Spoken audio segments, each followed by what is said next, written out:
Hi guys, it's day 2 here in Siargao. Today's date is October 15 of 2025, and for today's video, I am going to show you our Suhuton tour.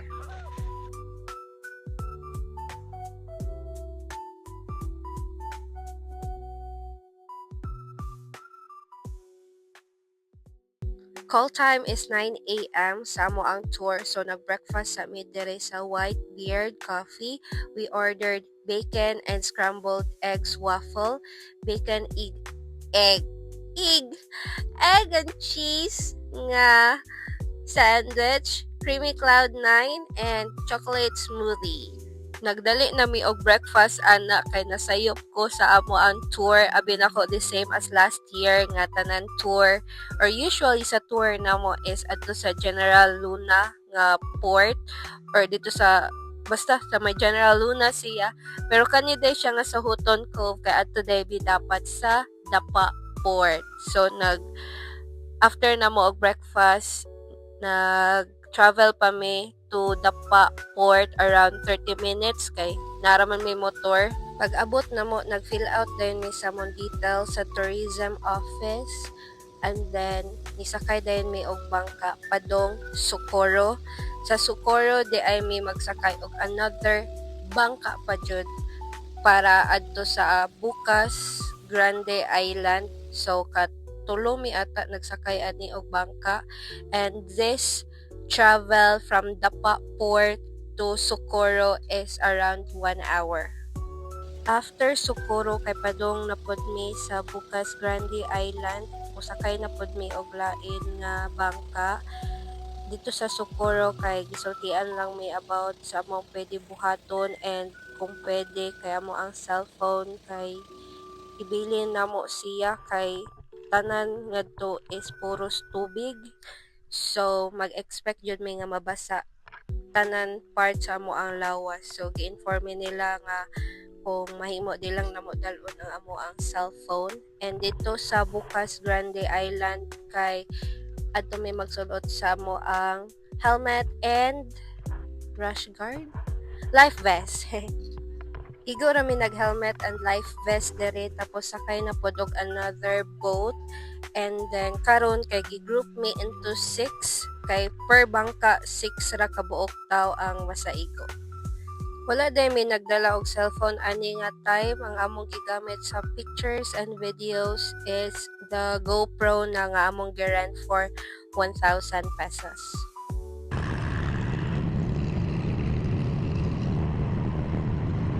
Maka heart jud kayo sa mata ang view, then daghan kayo mig obstacles nga kinahanglan agian. First stop din namo is the Stingless Jellyfish Sanctuary. Then amo ang first jud kay mosulod mi ani nga cave nga need jud mi moduko og mag-helmet kay kung di gani mag-helmet bukol man jud ang katapat ani jud. So amo ang guide ani si ingon nga hupo kay mao man ni ang entrance sa Stingless Jellyfish Sanctuary. So nang hupo sa town may kayo. Of course, kasi may ganahan mabukol no kadagkuan ng mga bato ha. So mao ni siya. Sa amo ang group wala ra man say nabukol. Dere ra may nga part sa mo ang tour nga nag-helmet jud as per kuya wala man daw LTO dere. So pwede na namo tangtangon ang amo ang helmet. So, tingnan natin yung entrance, maliit lang po siya. So, dito po sa loob, meron po itong kalakihan nga 70 hectares. Tapos po siya ng 7 islands. Sa gitna po natin makikita. So, sa 7 islands, meron po tayo 3 activities. Yung first activity natin is yung Dilipis Sanctuary. Maliligo lang tayo doon, tapos kasama natin yung mga... During a part, gisultian man ni Kuya sa mo ang activity for the day. So ako lang na i-fast forward ha kay i-tour man gihapon ta mo kung asa mo giadtuan. Our first activity of the day is Stingless Jellyfish Sanctuary. So pwede ka maglangoy-langoy dira magunit sa jellyfish because they are stingless and harmless.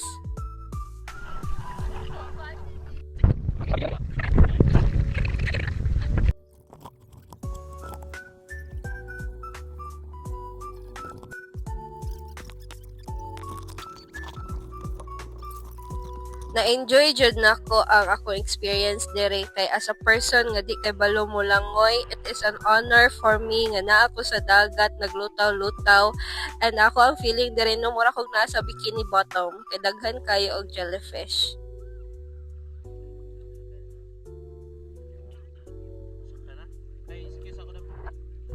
Now we are going to our second stop, the cliff diving. So before cliff diving, mosulod mi og cave. Bahay ni Kuya. One line lang tayo, tas walk like a duck. Okay, tas tingin sa bahay na para mabagal lang. Pwedeng i-video yung... So again, para di mabukol, follow instructions. So nag-walk like a duck, put down ko dira. Manghinawak pa gani unta ko para mura jud kog duck, pero ay di kaya oy. I need to gunit jud to the person in front of me. Ang kanindot sa aning Siargao no kay sa mga tours ninyo, makadungan man jud mo og mga laing tourist.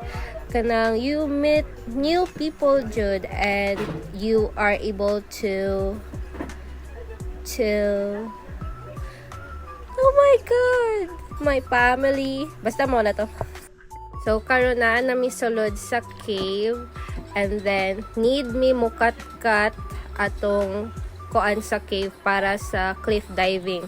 Gingnan namin ni Kuya before mi ni sulod nga ang way out lang jud namo is not going back, but we need to move forward and mulayat sa cliff if gusto mi mo gawas. Kay delikado na siya if nakasaka na mo sa cave tapos mobalik mo sa agi, kay look unsa ka rough ang among giagian sa cave, and lisod jud siya if pabalik mo nga panaog kay dangog siya. So far sa mga tour nga amo ang na-try sa Siargao, mao ni siya akong pinaka the best nga tour ug pinaka ma-recommend jud nga tour for you, kay diri jud nimo makita no kung unsa ka grabe imong fighting spirit. Like tanang part sa imong lawas malihok jud siya, makonquer nimo tanan nimong fears niya. Kay ngun jud ka nga kaya ra man jud dayon ako no, kanang di lang jud ka magtinalawan kay kaya ra jud nimo, makaingon jud ka ani nga nang gani ubang tao dili ko na nila kaya pero nakaya nila. So murag ikaw na lang maubaw jud kung dili ka mo go sa ilahang challenge. And this is the first time nga nag-caving me sa ako ang Paris, and na-survive jud namo siya. And as you can see there, after namo sa cave, nindot kaayo ang view. So after namo og saka-saka sa katong cave, ingana picture sa gawas, dere na ta sa cliff diving.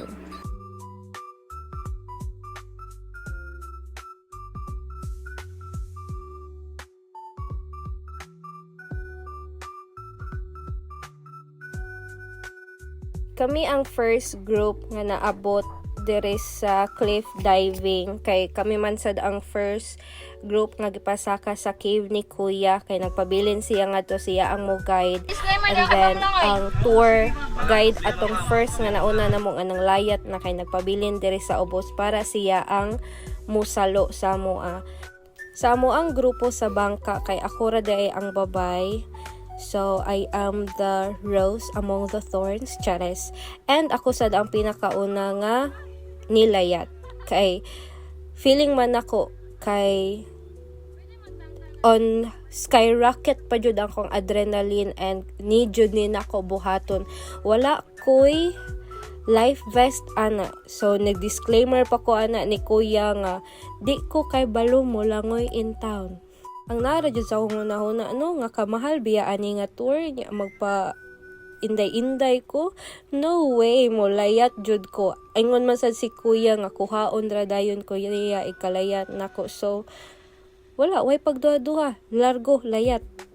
Nisunod dayon sa akong paglayat ang ako ang Paris. Wala ko nagkuan na niya kay mulutaw ra jud na siya, chares bitaw kay baw siya mo langoy.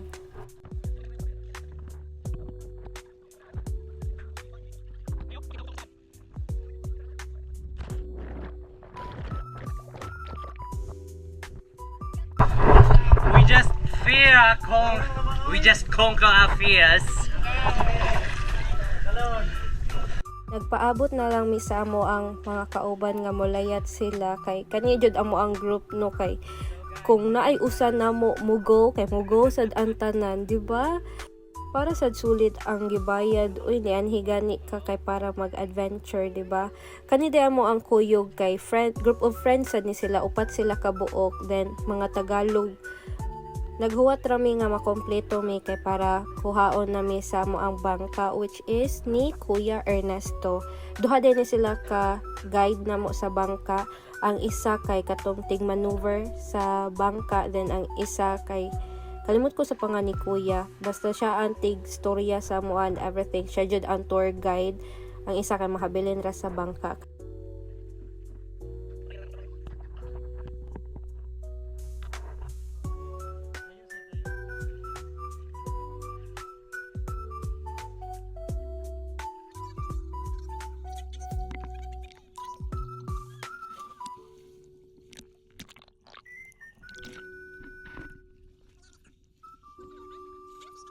This is our third stop, the Hagukan Cove, which is famous to its luminous water.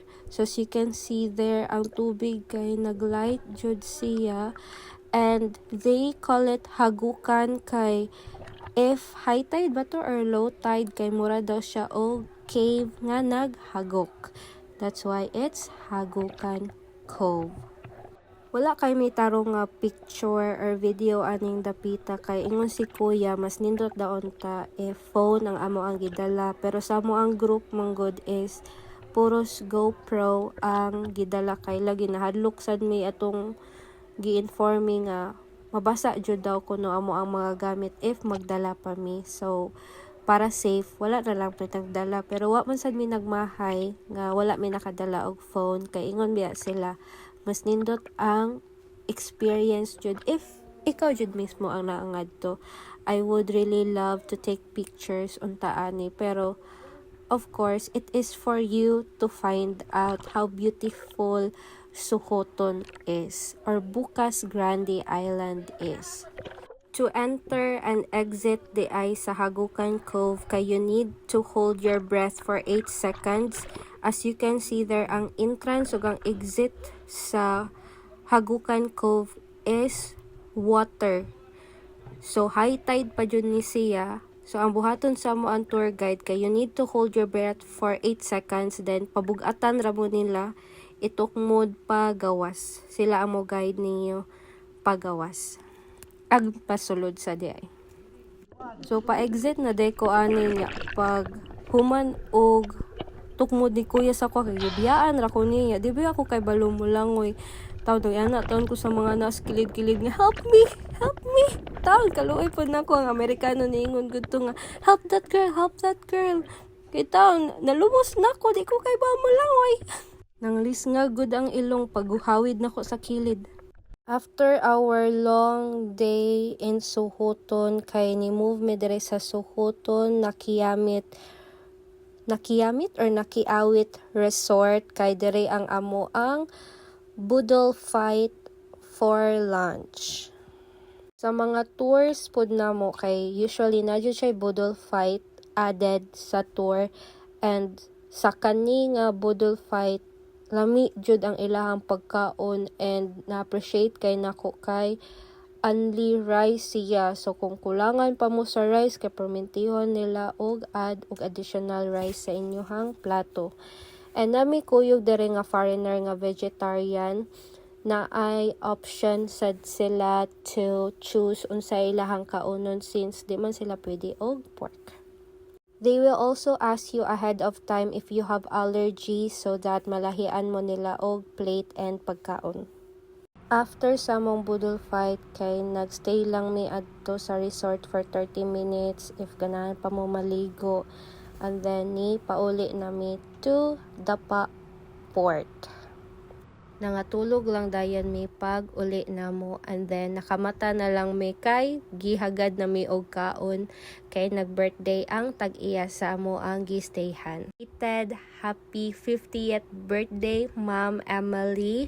Tungod din ni Ma'am Emily nganong namalik mi karon sa Siargao kay way back 2024 we stayed at their inn The name is Kauri Inn. Then ako na siyang gi-post, and fortunately kato nga post kay naka-help mo gain nila og customers all throughout that year.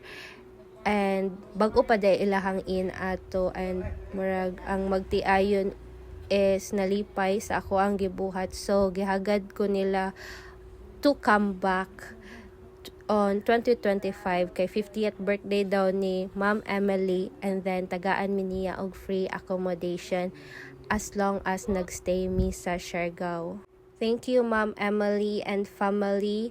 Kaingon jud ang mga tawo ngadto nga anak ko ni Ma'am Emily, kay grabe jud kabuutan ang magtiayon sa amoa. That's it for my day 2 in Siargao. See you on day 3.